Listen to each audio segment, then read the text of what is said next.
नमस्कार दोस्तों, वॉक पे चर्चा में आप सबका स्वागत। एक अग्निवीर ने अपनी पहली शहादत दी, किल्ड इन एक्शन, और उस पर राजनीति शुरू हो गई कि उसको पेंशन नहीं मिलेगी, उसके परिवार को ये बेनिफिट नहीं मिलेंगे। जो अग्निवीर में इमोल्यूमेंट्स हैं वो सारे बेनिफिट उनको दिए जाएंगे, और कुछ राजनीतिक दल इस पर रोटियां सेकने के लिए 1 करोड़ 2 करोड़ 5 करोड़ पेंशन कुछ भी अनाउंस कर देंगे, जो कि ऑब्वियसली बहुत एक गलत चीज़ होगी। बट उससे इम्पॉर्टेंट बात मैं आज ये शेयर करना चाहता हूँ, ये डिस्कस करना चाहता हूँ, कि आप सबके समक्ष रखना चाहता हूँ, क्यों एक पॉलिटिशियन की पर्क्स एक फौजी से ज़्यादा हूँ। अग्निवीर नहीं तो कम से कम 5 साल के SSB जो देता है, शॉर्ट सर्विस कमीशन जो उससे ज़्यादा नहीं होनी चाहिए। जिसने 5 साल फौज को सर्व किया वो बड़ा, या जिसने 5 साल संसद में टाइम पास किया? क्योंकि कई सांसद हैं और 50% ज़्यादा ऐसे सांसद हैं जो संसद में सिर्फ टाइम पास करते हैं, जन सेवा से उनका कोई लेना देना नहीं होता। पर्क्स अगर वो 5 साल पूरे कर लेते हैं तो उनको पूरी मिलती है। आज की चर्चा में इस विषय पे देना चाहता हूँ, क्या राजनीतिज्ञों के पक्ष एक किसी फौजी से, जो एक सरकारी कर्मचारी है, उससे ज़्यादा होने चाहिए? क्यों एक राजनीतिज्ञ को डबल ट्रिपल पेंशन का बेनिफिट मिलना चाहिए? क्यों एक MLA और एक MP बनने के बाद आपको लाइफ टाइम पेंशन मिलनी चाहिए, जबकि आप पब्लिक सर्वेंट है? आप भी उसके बाद जाके नौकरी कीजिए, अपनी प्रोफेशनल हैं, जॉब कीजिए। 5 साल के बाद अगर आप MP MLA नहीं चुन जाते, जिंदगी आपकी राजनीति नहीं बन जाती ना। जैसे एक फौजी है, वो अपना 5 साल का टेन्योर खत्म करने के बाद कॉर्पोरेट में जॉब करता है, कहीं भी जॉब करता है, इंडस्ट्री में जॉब करता है। आप भी कीजिए।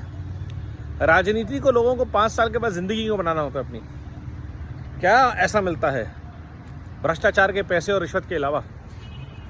तो एक बहुत ही इंपॉर्टेंट क्वेश्चन है, जिसमें the perks involve in a politician's career need to reduce drastically or brought at par with that of an army short service commission professional, because that's critical.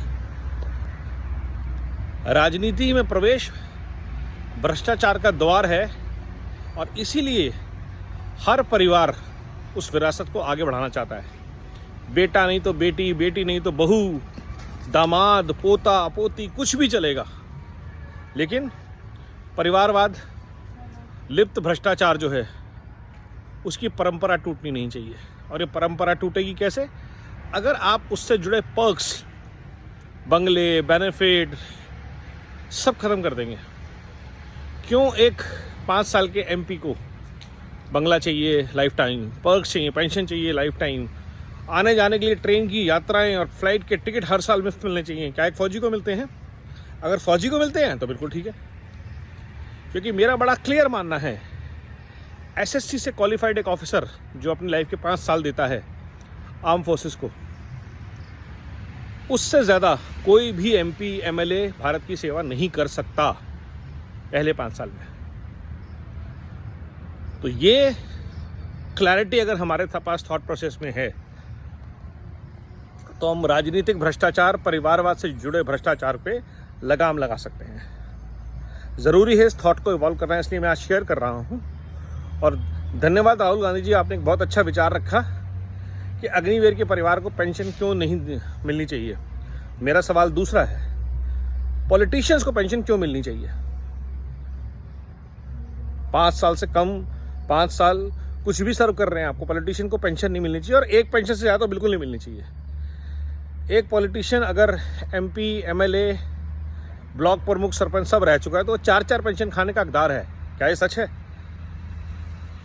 अगर ये सच है तो ये बहुत बड़ी विडंबना है, भारत की भ्रष्टाचार का बीज है ये। क्योंकि एक परिवार से जब 15 लोग MP MLA, सरपंच, ब्लॉक प्रमुख और किसी कोऑपरेटिव के चेयरमैन रह चुके हों, तो उस घर में 10-15 पेंशनें आती हैं। सोचिए आप, लाख लाख रुपए की। तो उनका तो भ्रष्टाचार में लिप्त होना तय है, और ये हमें रोकना पड़ेगा, हर हाल में रोकना पड़ेगा। तो मेरा अगर ये विचार हमारे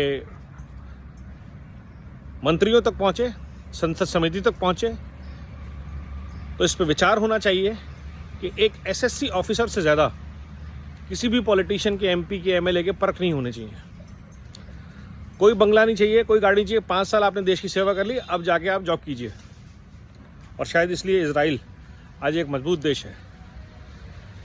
मैं भी एक इजरायली अफसर से मिला था किसी कंपनी में, और जब मैं दोबारा मिलने गया तो अफसर अपनी कंपनी में नहीं था, क्योंकि वो अपने देश की सेवा के लिए गया हुआ था वापस। वो कर्नल था, भारत में एक कंपनी का सीईओ है। सोचिए, क्या एक भारत का राजनीतिक, कोई भी राजनीतिक परिवार एक आध दो को छोड़ दें, ये क्लेम कर सकता है कि उसने देश की सेवा करी है? जितने फौजियों से बलिदानी और कुर्बान की बात करते हैं, और ये झूठ है। राजीव गांधी, इंदिरा गांधी ने देश के लिए बलिदान दिया, उनको मार दिया गया उनकी नीतियों की वजह से। तो गलतफहमी भी दूर कर देते हैं। तो जुड़िए इस विचारधारा से कि पॉलिटिशियंस के जो एक्स्ट्रा पर्क्स हैं वो नहीं होनी चाहिए। कोई वीआईपी नहीं है, कोई राजा नहीं है, कोई सामंतवादी नहीं है। साधारण घर में रहिए, जैसे एक मिडिल क्लास फैमिली का बंदा रहता है। आपको कोई गाड़ी बंगले की कोई ज़रूरत नहीं है, कोई आपसे सेवा लेने के लिए नहीं आते। उसके लिए स्टेट के भवन बने हुए हैं, वहाँ जाके रहिए। राजनीति शुचिता का टाइम आ गया है। धन्यवाद। जय हिंद, वंदे भारत।